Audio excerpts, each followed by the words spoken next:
I married her, the woman of my dreams, but ironically, her family never married me. I once thought marriage was about two people.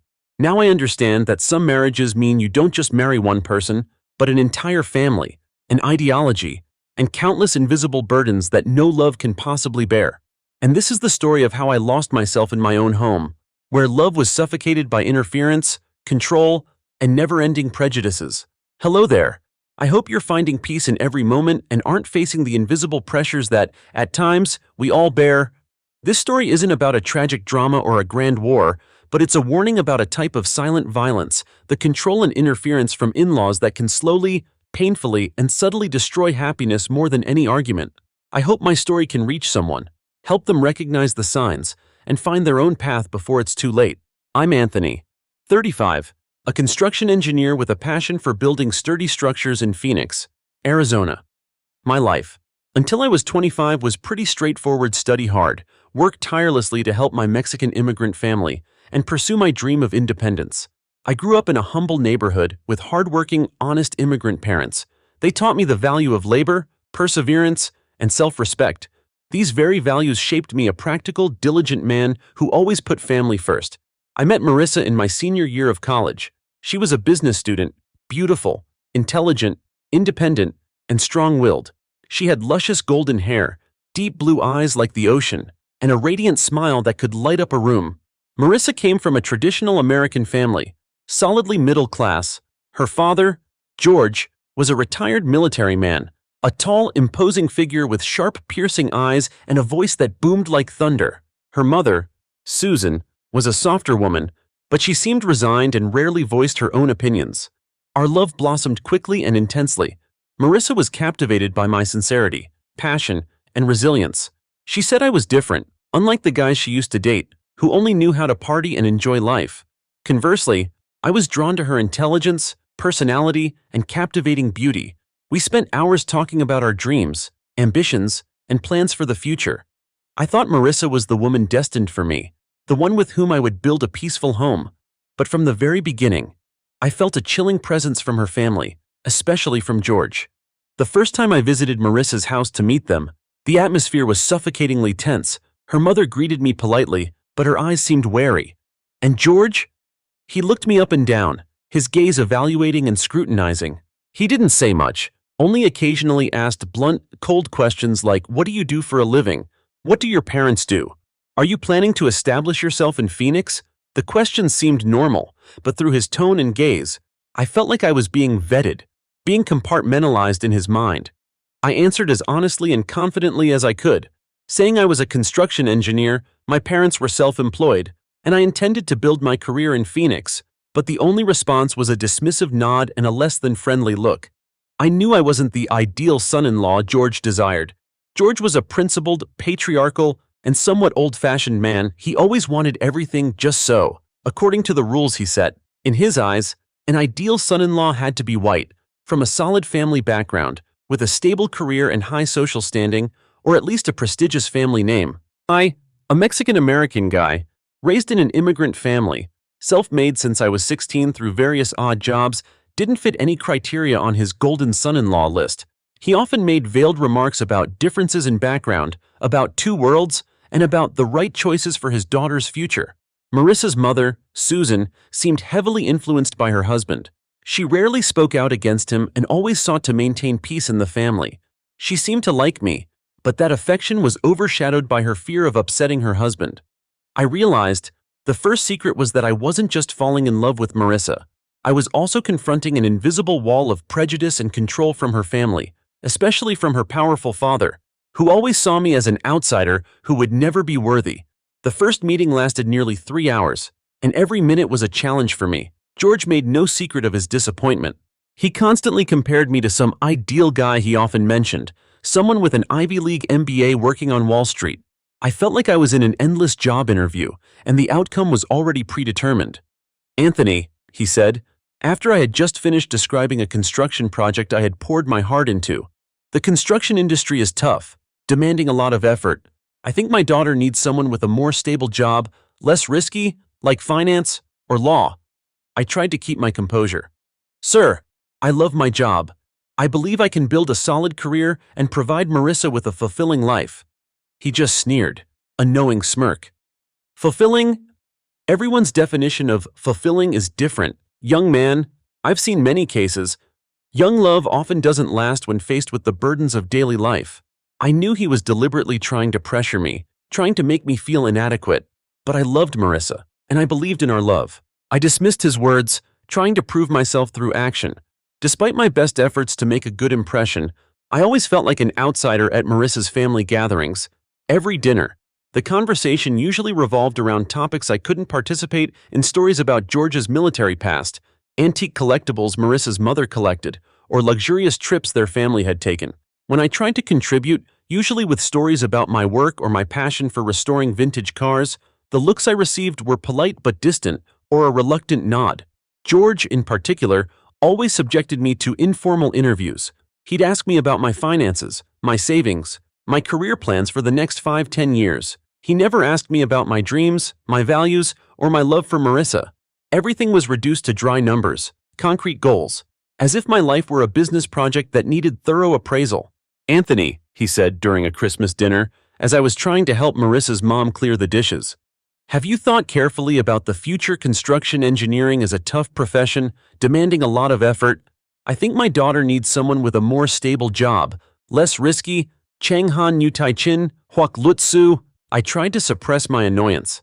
"Sir, I'm doing my best. I have plans to invest in real estate, and I believe I'll build a solid foundation." He just smirked, a smile that conveyed no trust. Believing is good, but life isn't just about believing. There needs to be concrete action. And most importantly, there needs to be a foundation. My daughter deserves the best life. I understood his meaning. He wanted a man with family lineage, social standing, or at least someone with solid insurance for Marissa's future. As for me, I had only my bare hands and determination. I felt hurt, diminished, but I didn't want to make her uncomfortable, so I swallowed my anger. When I proposed to Marissa, I prepared a romantic evening at a riverside restaurant where we had our first date. I knelt, presenting her with the ring I had saved for a long time to buy. Marissa cried. She said yes in happiness. I thought that was the moment I officially became a part of her family. But when we announced the news to her parents, George's reaction remained as cold as ice. He didn't say a word, just shrugged, and uttered a phrase that haunts me to this day. "I'm sure you know what you're doing. Anthony, my daughter is the only one responsible for her decisions." That wasn't a blessing. It was a warning, a seed of doubt sown into our future, a warning that all consequences, all risks, were Marissa's alone, and I had no guarantee. After the wedding, things didn't get any better. We had a small, cozy wedding, but I felt like I was marrying a set of unspoken rules and expectations. Even when we were married, George maintained his habit of calling Marissa every week, sometimes daily. He never asked me a word, only talked to Marissa about everything from which area we should buy a house in, what kind of car we should choose, which school we should send our children to, even though we didn't have kids yet, to where I should invest, or even how we should rearrange the furniture in our home. Everything had to be his way, according to his life and experience. I had no say. Absolutely none. George didn't stop at phone calls. He also regularly sent articles, books on finance, home management, and parenting to Marissa, along with messages like, "You should give this to Anthony to read. He needs to learn more." I felt like I was being tracked by an invisible surveillance system, and my smallest mistakes were dissected. And then there was Marissa's older sister, Sarah. Sarah was 2 years older than Marissa, married to a successful lawyer, and lived what Marissa's family considered a model life. Sarah frequently dropped by our house at any hour, unannounced. She brought uninvited advice, from how I should dress more formally when at home, how I should cook properly, to how I should rearrange my book collection. One time, I was changing the oil in my beloved vintage car in the garage, covered in grease. Sarah suddenly appeared, without a knock. She looked me up and down, grimacing. "Anthony, what are you doing? Why don't you hire a mechanic? You're covered in grease, and Marissa has friends coming over soon." I tried to keep my calm. "I'm working on my car. Sarah, this is my hobby. But look at you. You look like a real mechanic. I think you should maintain a more professional image as a construction engineer, especially when guests are coming," she said, her tone full of disdain. Those words cut me like knives. I felt scrutinized, controlled in every breath. I tried to stay silent, tried to adapt, but I knew I was slowly losing myself in the whirlwind of her family's proper and should-be expectations. I wasn't allowed to have private space, a private hobby. Everything had to serve the image they wanted me to become. That was the second secret I tried to integrate into a family that would never truly accept me, and the price was the gradual loss of my personal identity, turning me into an outsider in my own home, where every aspect of my life was scrutinized and judged. The pressure from Marissa's family grew, and I began to feel suffocated. Our apartment, which should have been a peaceful home, became an invisible battlefield. Every time the phone rang, I felt anxious. Every time there was a knock at the door, I felt tense. I remember one night, we were watching a movie. When Marissa's phone rang, it was George. She went outside to talk. When she returned, her face was filled with worry. Dad just called. He said we should sell this apartment and buy a bigger house in the West Valley area. He said that neighborhood has good schools for our future kids, and real estate values will increase quickly. I was stunned. What I told you, I like this apartment. It's close to downtown, convenient for my work, and we just finished renovating it. Marissa sighed. But Dad said, your dad said, your dad said. I suddenly exploded. How many times have I told you, this is our home, our life? Why does it always have to be what your dad wants? She looked at me with surprise, mixed with a little fear. Anthony, they just care. I don't want to upset my family. I felt desperate. Marissa was always caught between me and her family, like a bridge, but that bridge was weary, and I didn't want to cross it anymore. I once asked her, one evening as we lay next to each other in bed, the nightlight dim, can you protect us? Marissa, protect our space. I don't want our lives to be controlled by uninvited advice, by scrutinizing eyes. She turned and hugged me, but her voice was full of helplessness. Anthony, I understand how you feel, but they're my family. I don't want to lose my family. I can't cut ties with them. I understood. I really did. Marissa was a dutiful daughter, and she loved her family very much, but the cost was the sacrifice of our own happiness. Things got worse when we started having disagreements, when we argued about something, like how to manage finances, or how to raise children even though we didn't have kids yet. Marissa would immediately call her dad or sister, and our arguments suddenly had an audience, consultants, and worse, other voices interjecting. My sister said you should do this. My dad thinks you should do that. Those phrases cut me like knives. I felt like I was no longer Marissa's husband, but an object being evaluated, judged by an invisible jury. It was no longer us. It was them and me. I began to feel lonely in my own home. I became quieter, shared less. I tried to avoid Marissa's family gatherings, which only made them more suspicious and annoyed with me. Marissa was caught in the middle. She tried to please everyone, but ultimately exhausted herself. I remember one time, I tried to stand up for my space. George came to our house unannounced and started inspecting our financial records. I had politely requested him to stop. Dad, this is between my wife and me. You shouldn't interfere too deeply.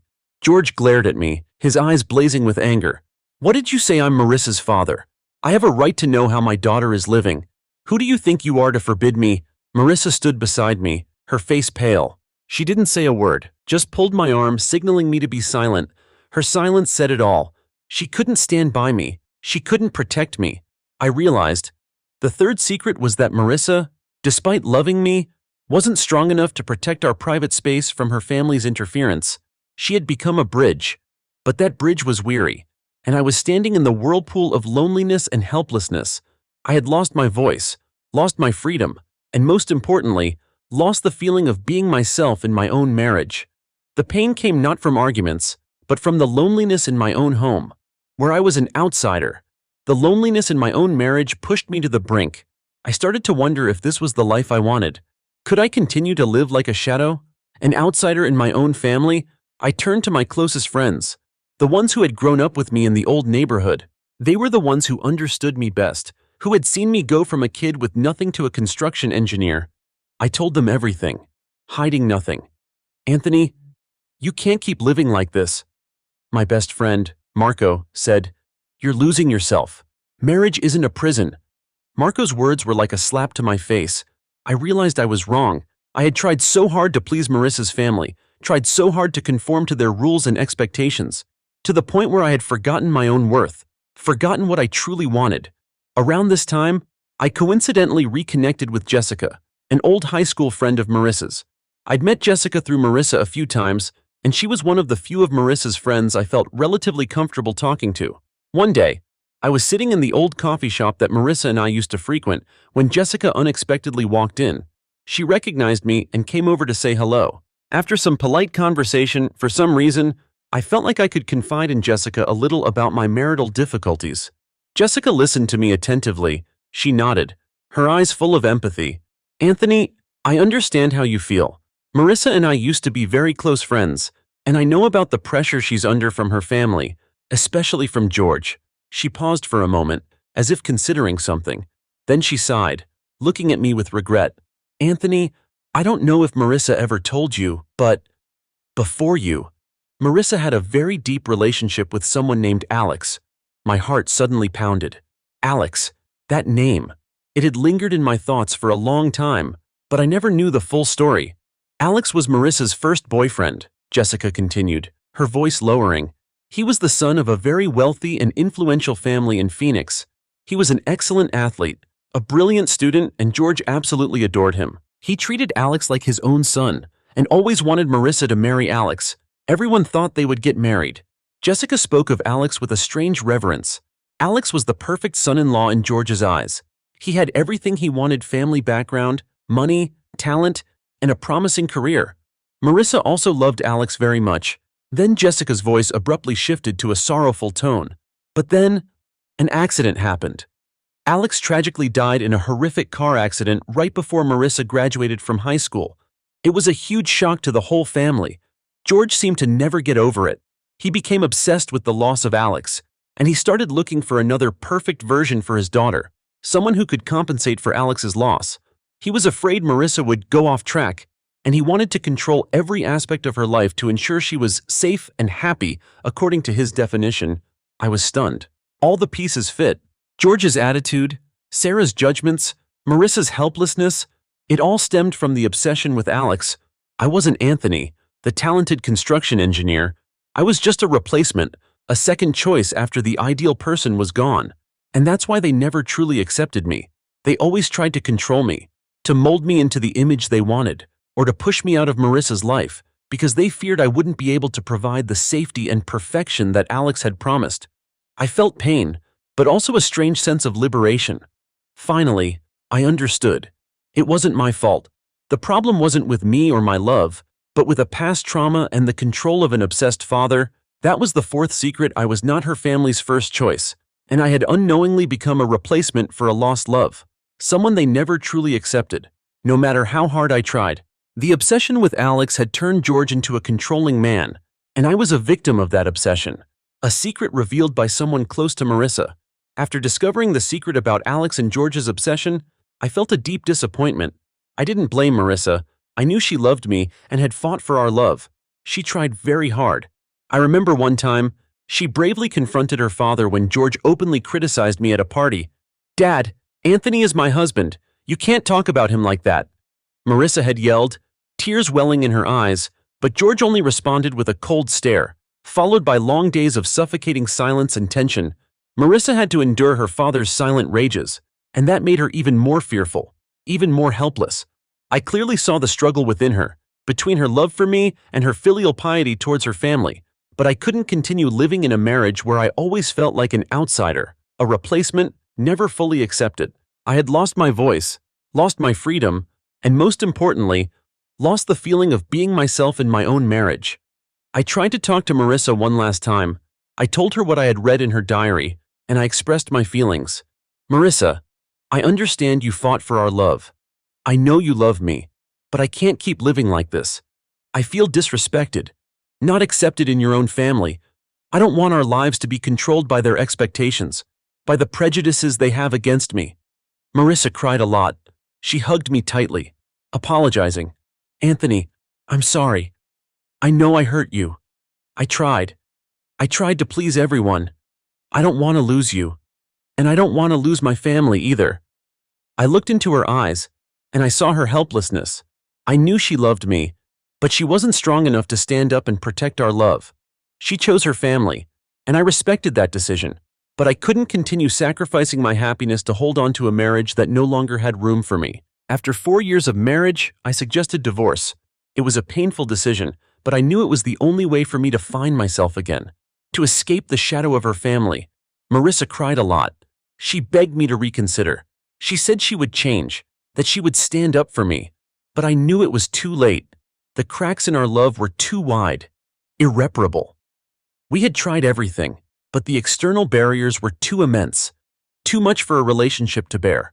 When I informed Marissa's parents of my decision to divorce, George's reaction remained as cold as ice. He didn't say a word, just shrugged, a casual shrug, as if he had been waiting for this day for a long time. I saw an indescribable satisfaction in his eyes. He had won. He had pushed me out of his daughter's life, and now he could find another proper son-in-law for Marissa. Marissa's mother looked at me with an apologetic gaze. She said nothing, just lowered her head. I knew she felt sorry for me, but there was nothing she could do. I tried to apologize to her for upsetting her, but she just gently shook her head, as if everything was predetermined. I didn't leave because I stopped loving Marissa. I left because I no longer found myself in my own marriage. I left to find freedom, respect, and the feeling of being myself. I lost a woman I once loved very much, but I found myself again. That was the fifth secret. Marriage isn't always a fairy tale. Sometimes, it's an unequal battle against invisible pressures, and liberation only comes when you dare to let go, even if your heart still aches, because you realize that love cannot exist in a toxic environment. After the divorce, I fell into an emptiness. My apartment became large and vacant. I no longer had to face unexpected phone calls, uninvited advice, or judgmental stares. But that peace came with a deep sense of loneliness. I felt like someone who had just escaped a prison, but didn't know what to do with the newfound freedom. I began the healing process. I spent time on myself, on hobbies I had long neglected. I returned to morning runs, to reading, and to my passion for restoring vintage cars. I spent hours in the garage, forgetting everything around me. With only the sound of machinery and the smell of oil, that was when I found true peace. I also spent more time with my parents and friends. They were the ones who had always been by my side, listening and encouraging me through this difficult period. My mother, with the sensitivity of a Latina woman, saw the pain in my eyes. She didn't ask much, simply cooked my favorite dishes, and hugged me tightly. "Son, you did everything you could. Don't blame yourself anymore. You deserve happiness." My parents' encouragement was like a tranquilizer, helping me gradually find peace in my soul. I no longer blamed myself. I accepted that I had done everything possible to salvage this marriage, but I couldn't fight an entire family with deeply ingrained prejudices, especially George's obsession with Alex. I also learned to forgive Marissa. I understood that she was also a victim of circumstances, of her family's control. She wasn't strong enough to stand up and protect me, and that's why she lost me. I wished her well, and I hoped she would find her own happiness. I hoped that one day, she too would find peace and freedom for herself. Time passed, and the wounds gradually healed. I no longer thought of Marissa or her family with resentment. I focused on my work, on personal growth. My career flourished. I bought a small house on the outskirts of Phoenix with a small garden where I can grow vegetables and flowers and enjoy my private space. I personally designed and built a spacious garage for my vintage cars. I decided to change my lifestyle. I started focusing on living simply, closer to nature, away from the noise and pressure of society. I spent time hiking in the mountains around Phoenix, breathing in the fresh air and enjoying the scenery. I realized that true freedom isn't about how much money or status you have, but about owning your life, living the way you want. I'm still single, but not lonely. I have close friends, and a family that always loves and supports me. I realized that happiness doesn't always come from a perfect marriage, but can come from inner peace, from being yourself, and from genuine relationships, unburdened by prejudice or control. That was the sixth secret. True liberation doesn't come from finding a replacement, but from healing emotional wounds, forgiving yourself and others, and finding happiness in your own peace. By rebuilding your life the way you desire, I learned to love myself again. My life slowly returned to its rhythm. I focused on my work, on developing myself. I became a respected construction engineer in the industry, admired by colleagues and trusted by clients. I bought an old vintage car and spent weekends meticulously restoring it, finding joy in every mechanical detail. I also traveled frequently alone, exploring new places and enjoying the freedom I had lost for so long. One afternoon, I was sitting in my usual coffee shop, enjoying a hot cup of coffee and reading. Suddenly, a soft voice spoke beside me. "Excuse me, are you Anthony?" I looked up. In front of me was a woman. She had long black hair, large round eyes, and a gentle smile. She looked incredibly familiar, but I couldn't place where I'd seen her before. "Yes, I'm Anthony," I replied, a little confused. "Hi, I'm Sarah. I'm Marissa's cousin." My heart suddenly skipped a beat. Sarah, Marissa's cousin. I had never met her at Marissa's family gatherings. She explained that she lived in another state and only occasionally visited family. It turned out, Sarah was the daughter of Marissa's aunt, a relative George rarely mentioned because she had a different lifestyle and didn't conform to the family's rules. "I've heard a lot about you from Marissa, and from George too," Sarah said, her smile a little hesitant. "I know you've been through a difficult time. I just wanted to say, I'm really sorry for what happened, and I also really admire you, because you dared to be true to yourself." I was surprised. This was the first time anyone from Marissa's family had sincerely apologized to me, and even admired me. I invited her to sit down, and we started talking. Sarah was a landscape architect. She shared my passion for construction and design. She was also an independent, strong woman with a modern mindset. She said she also felt suffocated by the family's rigid rules, and she chose to live life on her own terms. We talked for a long time about work, about life, about dreams. I realized Sarah was completely different from Marissa and her family.